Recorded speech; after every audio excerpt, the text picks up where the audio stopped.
तुम अकेले ऐसे व्यक्ति हो जो मुझसे पहले आते हो और सबसे बाद में जाते हो। तुम्हारा परिचय? भीमराव अंबेडकर। आखिर हम मिल ही गए। प्रोफेसर सेलिगमैन तुम्हारे बारे में काफ़ी बातें करते हैं। मैं लजपत राय। बाहर चलकर थोड़ी गुफ्तगू हो जाए। अंबेडकर स्वतंत्रता संग्राम। ओह आई एम सॉरी, मैं अपने बारे में बताना तो भूल ही गया। आपको कौन नहीं जानता सर? प्रोफेसर सेलिगमैन उस इकोनॉमिक्स थीसिस की बड़ी तारीफ करते हैं जो तुम उनके लिए लिख रहे हो। हमें इस संघर्ष में तुम जैसे नौजवानों की जरूरत है।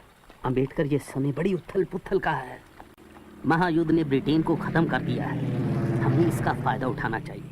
तुम्हें तो पता होगा, तिलक ने हिंदुस्तान में होम रूल लीग शुरू किया और मैंने अपना संघर्ष यहाँ से जारी रखा है। अंग्रेज देश से निकाल सकते हैं लेकिन मुझे हरा नहीं सकते।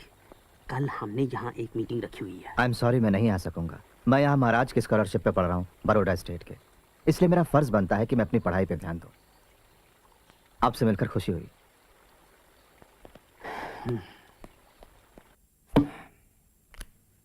तुमने अक्सर मुझे ये कहते सुना होगा कि पढ़ाई का मकसद सिर्फ दुनिया को समझना नहीं, उसे बदलना भी है ना?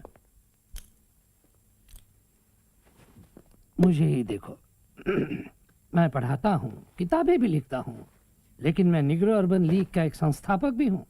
मैं जानता हूँ सर। मुझे गलत मत समझना, मुझे तुम्हारी पढ़ाई से शिकायत नहीं। तुम मेरे सबसे अच्छे स्टूडेंट हो। आओ चलें। मुझे अफसोस है अंबेडकर, अफसोस ये है कि तुम अपने देश की आज़ादी के लिए चल रही राजनीतिक गतिविधियों में हिस्सा नहीं लेते। मैं अमेरिका पढ़ने आया हूँ, न कि लाजपत राय जी की होम रूल लीग में शामिल होने। आप अगर यही कहना चाहते हैं सर, तो मुझे अपनी जिम्मेदारियों का पता है।